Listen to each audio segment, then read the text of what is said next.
Snailiarty eats too many mints.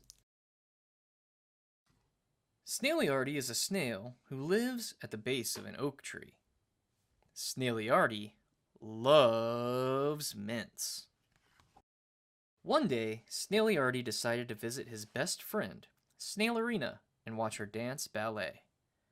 Snailarina lives at the base of an apple tree. Snailarina loves ballet. Snailiarty headed down the path to Snailarina's house. The grass on the path tickled his belly. Snailiarty liked to be tickled, but there was one thing he liked much more than that. Mints! And what did he see on the path? A mint! He snailed over to the mint as fast as he could, which was quite slow since he is a snail, and he chomped it up. It was delicious. After he gobbled the mint, he snailed on down the path toward Snailarina's. He hadn't snailed another few feet before seeing something else small, red, and white. Another mint! He chomped that mint too. "I am the luckiest snail I know," he said, and then he continued on his way. Snailiarty was so full of mints that he saw them in the sky. His fortune had been so great that he paused for a moment to remember the highlights of his trip, mint by mint. And before the taste of the last sweet and sticky mint had even faded from his tongue, smack! He discovered another mint! He scarfed that mint down. It was miraculous. At least he thought it was miraculous before he spotted something else on the path that was round and red and white. That something he spotted was, of course, another mint, which he promptly chomped. Snailiarty's belly was stuffed with mints, and he started to feel ill. But that didn't stop Snailiarty from eating 6 more mints that he found along the path to Snailarina's house.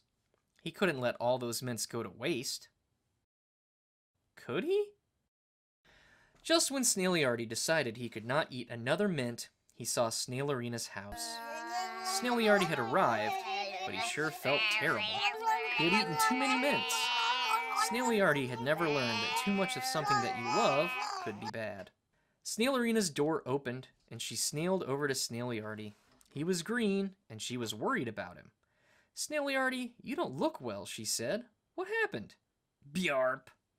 "I've had a great day," he said. "I found 10 mints on the way to your house, and I ate them all, and..." "That's too many mints!" "That's why you're green," she said. "I'm green?" Snailiarty asked. "Am I not normally green?" "You're normally blue," she said. "Ack! I'm green!" he shouted. Snailarina went back to her house and quickly returned with a carrot and a glass of water. "Eat this and drink this," she said. "Okay," Snailiarty said. He slurped down the water, and then he crunched through the carrot. He felt better almost instantly. Lucky for him, it was as simple as that. "Do you feel better?" Snailarina asked. "I do," Snailiarty said. "Thank you, Snailarina."